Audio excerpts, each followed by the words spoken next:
Friends, सो अभी हमने देखा है कि what is rest and motion with respect to some frame. Now let's continue in that direction. तो हमने ये सीखा कि अगर कोई भी एक एक्सेस सिस्टम है जहाँ पर कोई भी पोजीशन है. आई एम अज्यूमिंग कि आप लोगों को ये पता है कि what's an X axis, what's a Y axis and what's a Z axis. तो कोई भी अगर पोजीशन होती है तो वो क्या होती है? It will be like x1, y1, z1. अब अगर एक पार्टिकल, एक ऑब्जेक्ट, बंदा, कोई भी अगर इस पोजीशन पर है एट सम टाइम t, और थोड़ी देर के बाद भी वो इसी पोजीशन पर है, उसका पोजीशन चेंज नहीं हुआ, तो हम कहेंगे कि अगर हमें ये दिखाई दे रहा है कि उसका पोजीशन चेंज नहीं हुआ तो हम कहेंगे that the object is at rest. तो हमें सिंपली रेस्ट का मतलब ये दिख रहा है कि हाँ, उसका पोजीशन चेंज नहीं होना चाहिए विथ टाइम. हम कह सकते हैं rest is position is not changing with time.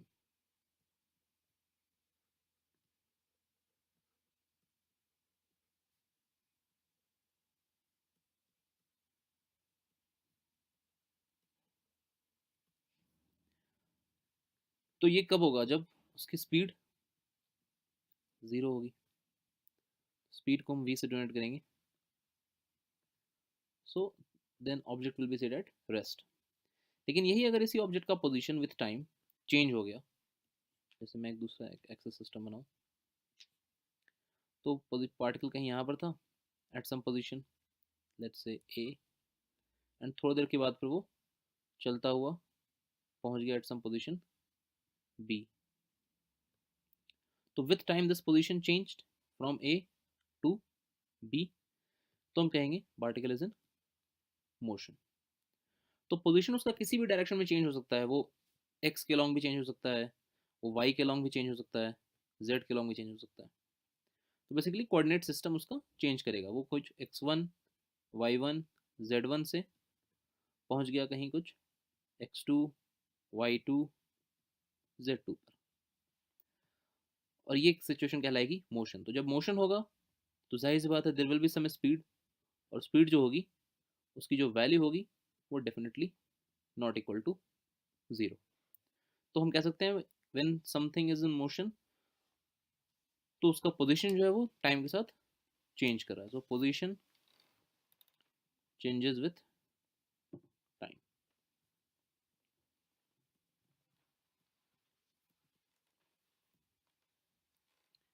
Okay, so now moving ahead, I hope सब किसी को रेस्ट और मोशन ये दो बातें समझ में आ गई हैं. तो हम अब सिंपली देखें कि अगर एक सिस्टम में कोई पार्टिकल यहाँ पर था और वो चलता हुआ कुछ ऐसा मूव करता हुआ करता हुआ करता हुआ फाइनली कुछ मान लीजिए यहाँ पहुँच गया. तो ये उसका स्टार्टिंग पॉइंट था, इनिशियल पोजीशन, इसको मैं आई से डिनोट कर रहा हूँ. और ये ऐसा गया, फिर यहाँ पहुँचा, फिर इसी ट्रैक पर चलता हुआ वापस वो कहीं से भी कोई भी रैंडम आप ड्रॉ कर सकते हैं, वो कुछ फाइनल पोजीशन पहुँचा एफ. तो हमें जानना है कि जब इसका पोजीशन चेंज हो रहा है विथ टाइम, तो जाहिर सी बात है ये कुछ लेंथ ट्रैवल कर रहा है. तो यहाँ से आता है हमारा पहला definition which we call distance. So distance is simply total path length travelled. मतलब आपके पास अगर कोई इंच टेप है, आप उसका एक एंड यहाँ पर रखो और अलोंग दिस ट्रैक आप वो इंच टेप को लगाते जाओ. तो फाइनली यहाँ से घूमते हुए फाइनली जब आप फाइनल पोजीशन पहुँचोगे, तो यहाँ से आई और एफ के बीच में जो टोटल इंच टेप का मेजरमेंट आएगा ना, that is your distance. So distance is totally total path length travelled.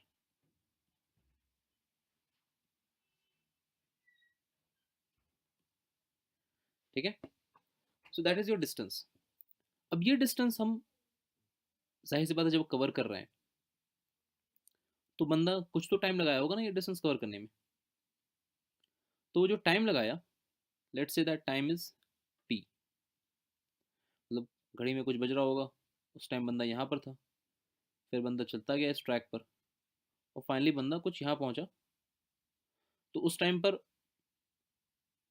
घड़ी में जो भी बज रहा है, मान लीजिए यहाँ 12 बज रहा था, यहाँ 12:05 हुए, तो टाइम कितना लगा? 5 मिनट। तो यही वो टाइम है टी। तो टी स्टैंड्स फॉर टाइम। तो बंदे ने कुछ डिस्टेंस कवर किया इन सर्टेन टाइम, तो यहाँ से हमारा डेफिनेशन आता है जिसको हम कहते हैं स्पीड। आई एम अज्यूमिंग ये सारी बेसिक चीज़ें आपने क्लास 9th या उससे ही पहले पढ़ी हुई हैं, बट जस्ट ताकि आपका सारा कंसेप्ट रिवाइज हो जाए, हम इन सारे बेसिक कंसेप्ट को भी एक बार टच कर रहे हैं। So speed is distance travelled in what ever time, so distance divide by time, that's your speed. तो बंदे ने मान लीजिए यहाँ से लेकर यहाँ तक टोटल उसका डिस्टेंस आया, लेट्स से 100 मीटर्स, और उसको यहाँ से लेकर यहाँ तक टोटल आने में जो तक टाइम लगा, let's say that was 5 seconds. तो बंदे की स्पीड कितनी होगी? 100/5 यानी कि 20 मीटर पर सेकेंड, क्योंकि मीटर पर सेकेंड तो ये स्पीड का ऐसा यूनिट होता है। तो speed is simply distance divide by time, that's it. Okay, so I hope speed तक सब किसी को समझ में बात आ गई है। Now let's move into further concepts. तो किसी भी सिस्टम में, एक्सेस सिस्टम में, बंदा यहाँ था, यहाँ से चलते हुए यहाँ पहुँचा, फिर कुछ यहाँ गया, फिर कुछ यहाँ गया, फिर कुछ यहाँ गया, फिर कुछ यहाँ गया, फिर कुछ यहाँ गया, फिर कुछ यहाँ गया, फिर मान लीजिए कुछ यहाँ पहुँच गया। तो फिर से हम इस टोटल लेंथ को देखेंगे, ये क्या कहलाएगा? हमारा डिस्टेंस। डिस्टेंस मैंने आपको ऑलरेडी समझा दिया है, आई होप सब किसी को बात समझ में आ गई है। अब हम एक काम करें कि यहाँ से सीधा एक लाइन ज्वाइन करें from this initial position to this final position, सीधी एक लाइन। तो ये जो लाइन है इसको हम कहते हैं डिस्प्लेसमेंट। अभी हमने वेक्टर नहीं सीखा है, बट कोई इशू नहीं है, आपको बात समझ में आ जाएगी कि डिस्प्लेसमेंट क्या है।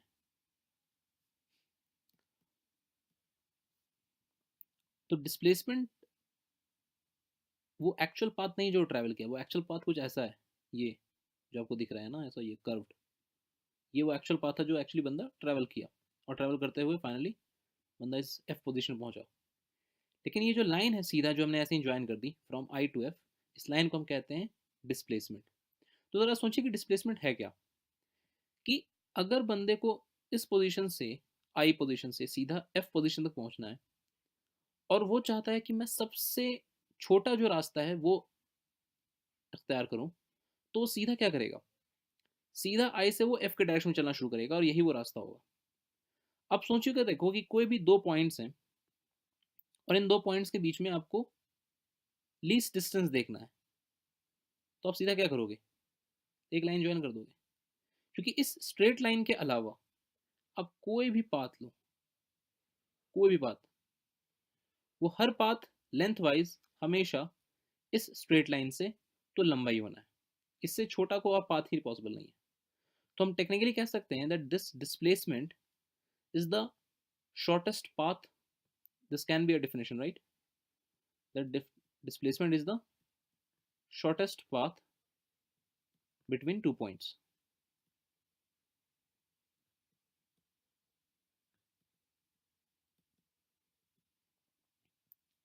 This can be a definition. या हम सिंपली कह सकते हैं डिस्प्लेसमेंट को कि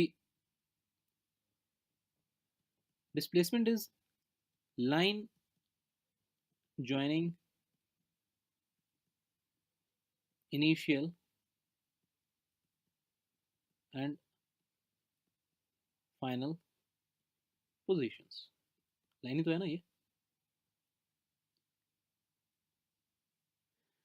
ये आई यानी इनिशियल पोजीशन से एफ यानी फाइनल पोजीशन की जो स्ट्रेट लाइन है, दिस इज योर डिस्प्लेसमेंट। अब मगर एक बात और है यहाँ पे, ये जो स्टेटमेंट है line joining initial final position, ये अभी कंप्लीट नहीं है। कंप्लीट तब होगा जब हमको ये भी बताना होगा कि बंदा एक्चुअली आई से एफ की तरफ गया था ना, तो बंदा आई से एफ जाए और एफ से आई जाए, ये दो अलग बातें हैं। तो जब बंदा आई से एफ गया है तो डिस्प्लेसमेंट अपने आप में एक वेक्टर क्वांटिटी है। वेक्टर क्या होता है अभी हमें सीखना है, हम आगे की किसी लेक्चर में पहुंचेंगे इस बात पर।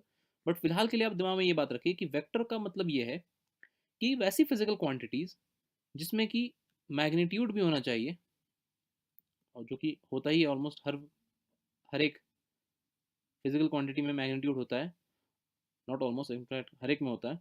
और साथ में फिर मैग्नीट्यूड के अलावा डायरेक्शन भी होनी चाहिए।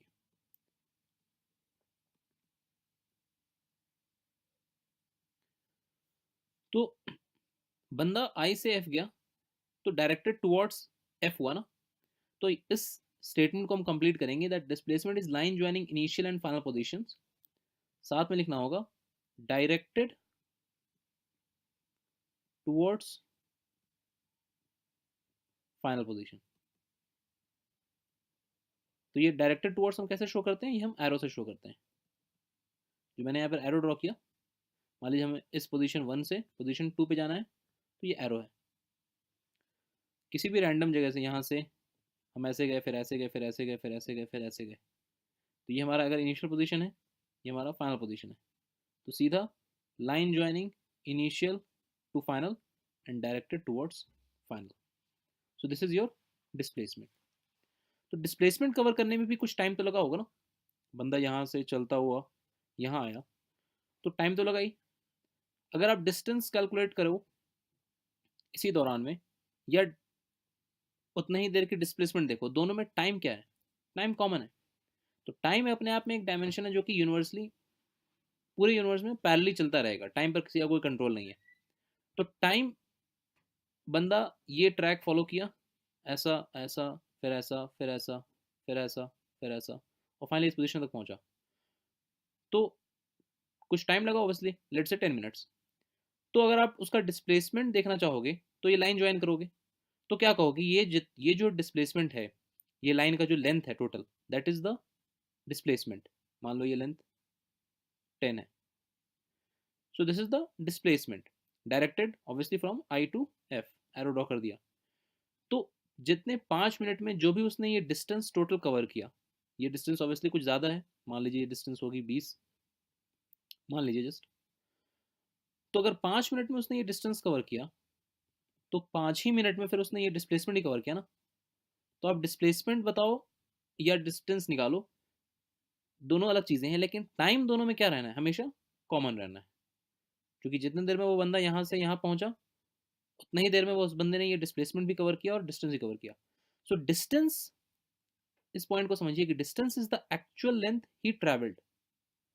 ट्रैवल करने के बाद आपने क्या किया, बस एक लाइन ज्वाइन की आई टू एफ, उसको बताने के लिए कि भाई तुमने जो एक्चुअल डिस्टेंस चला था, तो वो डिस्टेंस तो ठीक है 20 मीटर था, लेकिन उतने ही टाइम में जो तुम्हारा डिस्प्लेसमेंट है वो है कुछ 10 मीटर्स। तो displacement is just a number और a length which is of the straight line joining from initial to final position. तो डिस्टेंस का कोई डायरेक्शन नहीं होता, distance has no direction, distance is simply a length.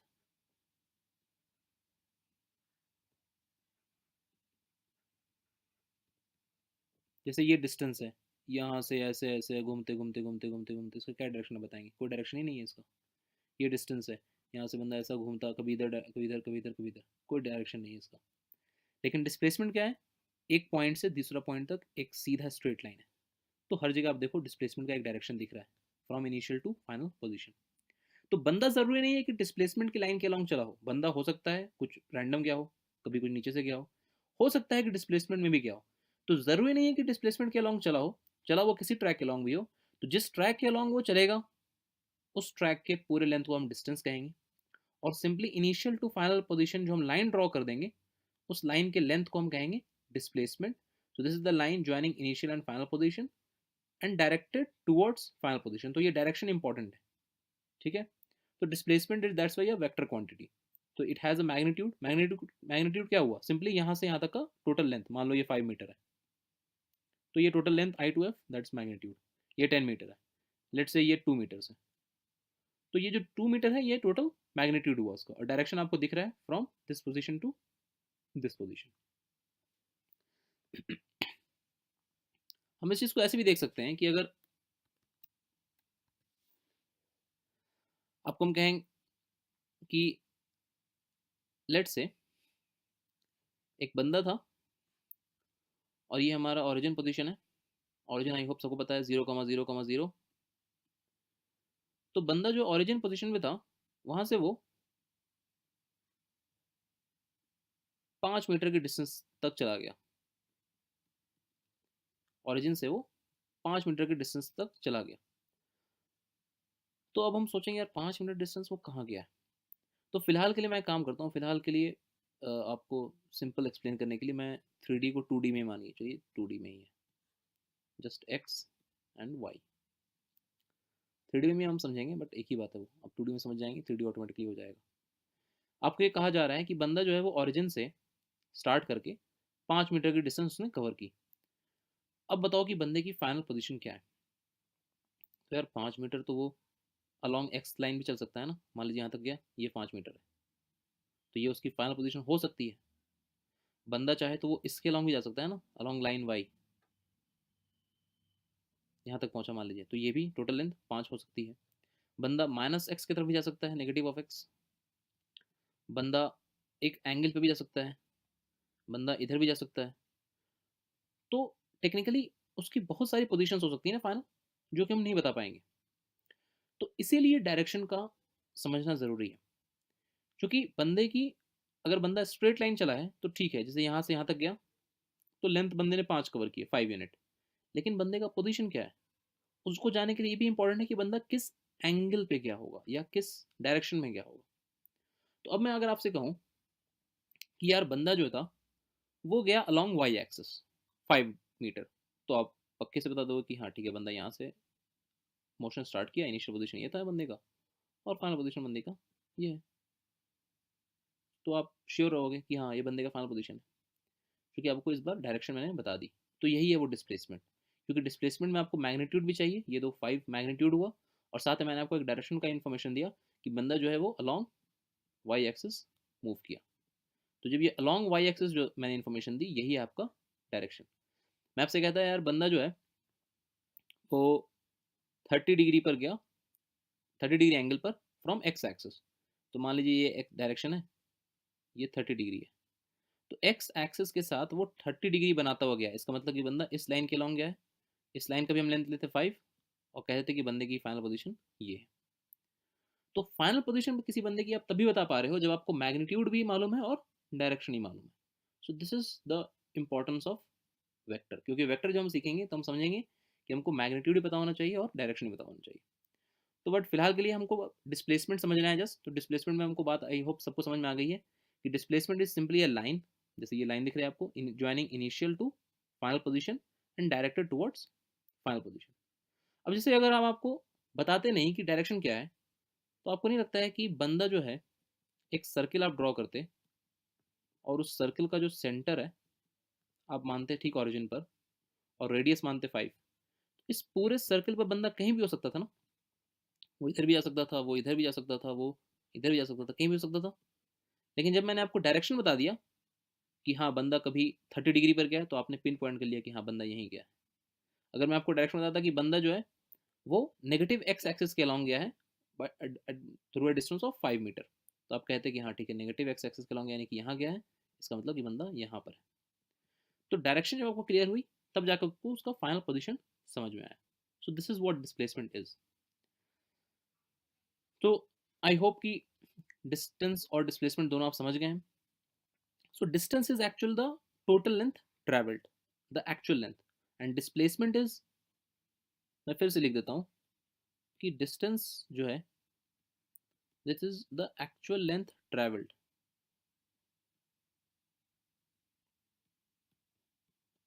मैंने भी just यही चीज लिखी थी कि टोटल लेंथ ट्रेवल्ड। और डिस्प्लेसमेंट जो है this is line joining initial and final positions.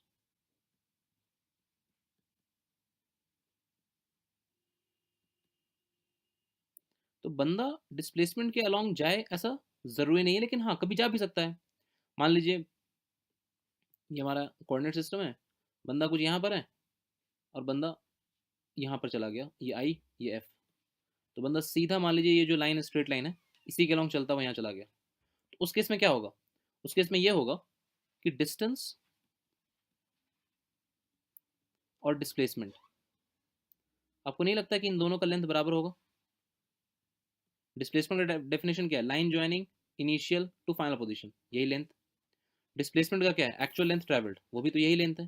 तो उस केस में distance will be equal to displacement.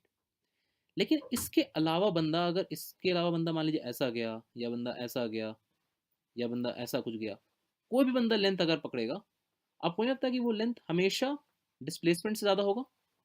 तो जो एक्चुअल रिलेशन है वो ये है कि distance is always greater than equal to displacement, always. फिर अगर हम दोनों साइड टाइम से डिवाइड करें